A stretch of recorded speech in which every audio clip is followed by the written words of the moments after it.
अगर आप MACD पर ये डिफॉल्ट सेटिंग इस्तेमाल कर रहे हैं तो आपका हर तीसरा ट्रेड गलत हो सकता है और सबसे बुरी बात, आपको पता भी नहीं चलेगा कि प्रॉब्लम सेटिंग में है।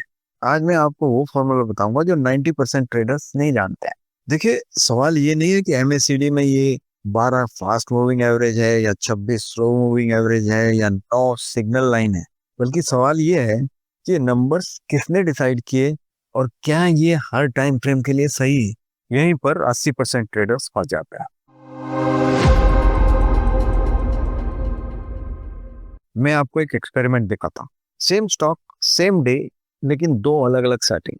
चार्ट एक पर डिफॉल्ट 12-26-9 और देखिए यहाँ बाई सिग्नल मिला लेकिन लॉस हो गया। चार्ट दो पर मॉडिफाइड सेटिंग है, यहाँ कोई सिग्नल ही नहीं मिला तो लॉस बच गया। तो क्या मतलब निकला? सेटिंग गलत है।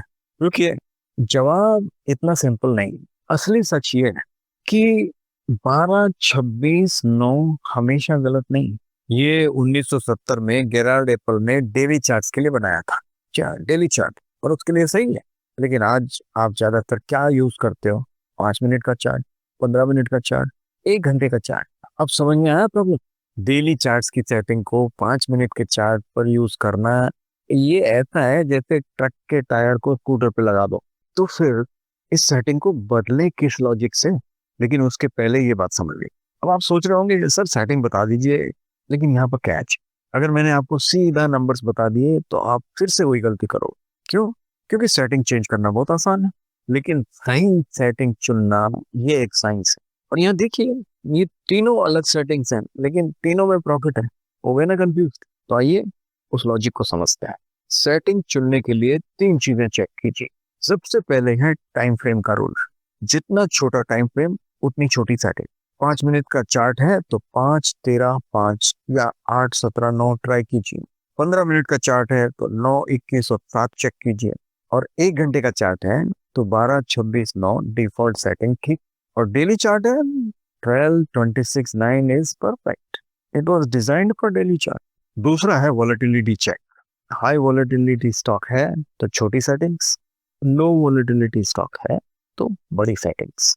एग्जाम्पल के लिए ब्लू चिप स्टॉक्स हैं तो उसमें 12-26-9 डेली चार्ट पर एकदम परफेक्ट है। लेकिन कोई दूसरे स्टॉक्स हैं जो हाई वॉल्यूम नहीं है और वॉलेटाइल हैं, जिन्हें हम पेनी स्टॉक भी कई बार कह देते हैं, उनमें 8-17-9 बेटर रहेगा। और तीसरा रूल है जो सबसे ज्यादा इंपॉर्टेंट है, यह है बैक टेस्टिंग रूल।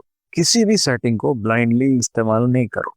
अपने फेवरेट स्टॉक पर 3-4 महीने का डेटा लो, डिफरेंट सेटिंग टेस्ट करो और जिसमें मैक्सिमम विनिंग ट्रेड्स दिखती हो वो है आपकी setting.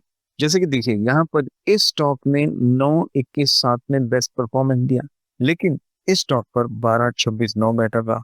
Same trader, different stocks, different setting.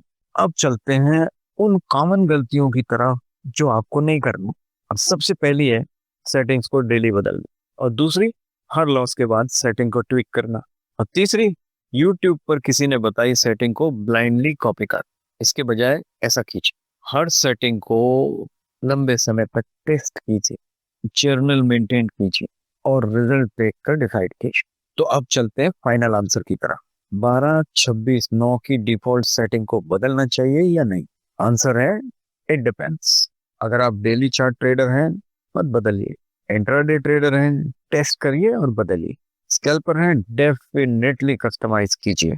तो दोस्तों, अब आपके पास फॉर्मूला है, लेकिन सेटिंग तो फिक्स कर ली। एक अगली प्रॉब्लम आ सकती है और आती, सिग्नल मिल गया लेकिन एंट्री लेट हो जाती। अगले वीडियो में मैं एग्जैक्टली बताऊंगा लेट एंट्री प्रॉब्लम का सॉल्यूशन क्या है।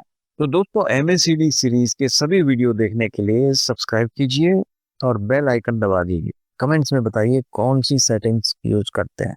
भाई, अब मिलते हैं अगले वीडियो में।